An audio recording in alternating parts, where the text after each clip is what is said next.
Hello friends, today we will discuss some important objective questions which are significant for your NET, GATE and various other competitive examination. Let's get started. The first question is, to the Public Liability Insurance Act 1991, what is the upper monetary limit for drawing insurance policies by the owners for handling any hazardous substances? Basically, if you are an industry owner and you are dealing with hazardous substances under Public Liability Insurance Act, the upper monetary limit for drawing insurance policies for you would be 500 crores.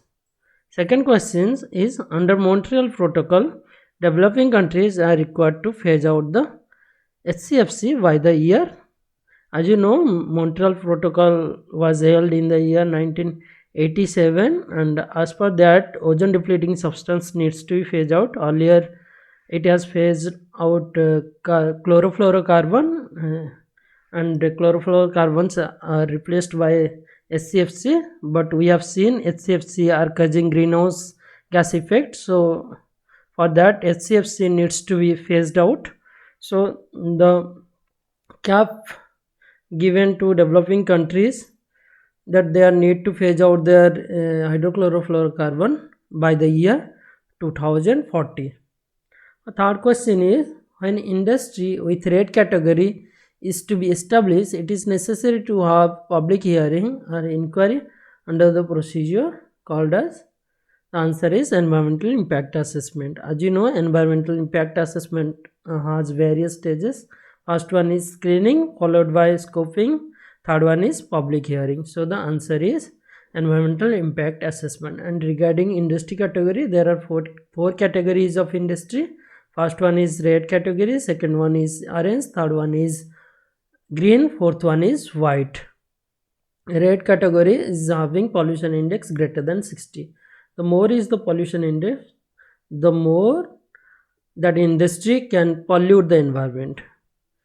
The next question is, Agenda 21 specifically advocates to advise strategy to, as Agenda 21 is related to sustainable development goals. So the answer would be halt and reverse the effect of environmental degradation to promote sustainable and environmentally sound development. Here the 21 refers to 21st century, and Agenda 21 is a product of Rio de Janeiro Earth Summit 1992.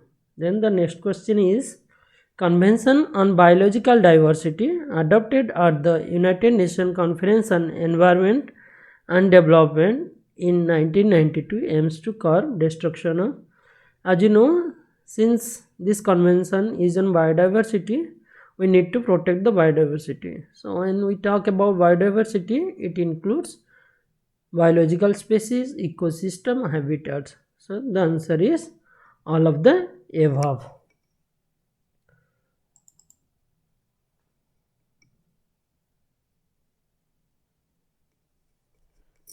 The next question is, if the EIA indicates that another state is likely to be affected, the state in which EIA's plan has to.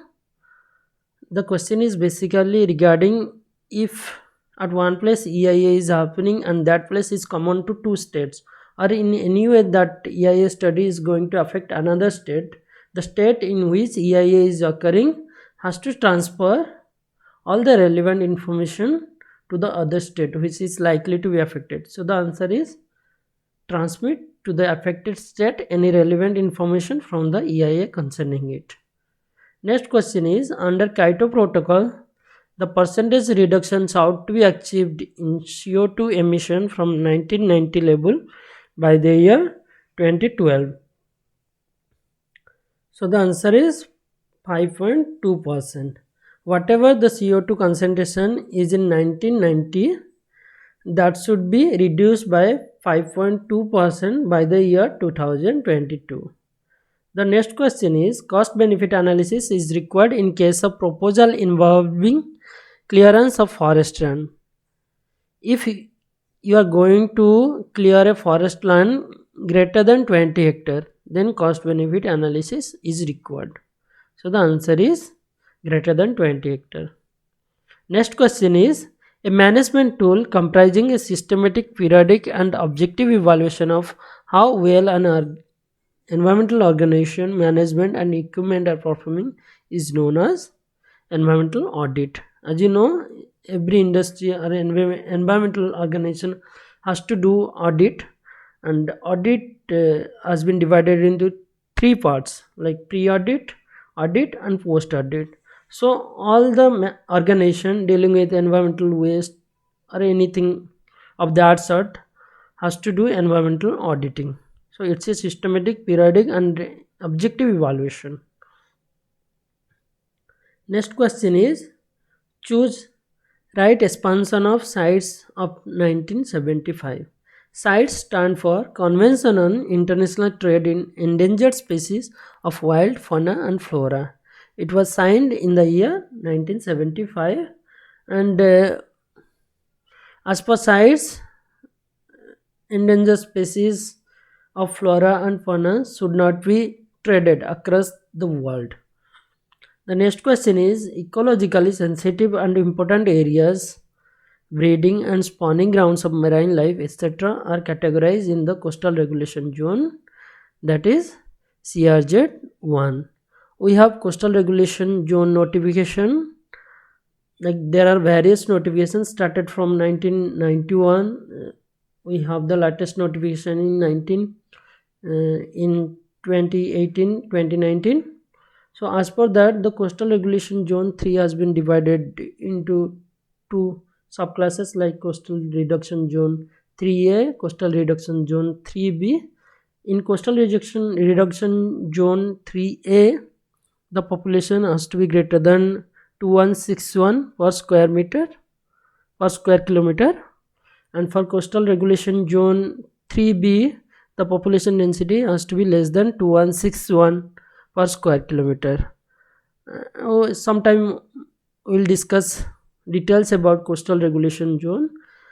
For your information, Coastal Regulation Zone is a zone which is spread up to a distance of 500 meters from the high tidal zone. So this much for today. I hope you have enjoyed the session. We'll meet in the next class. Thank you very much.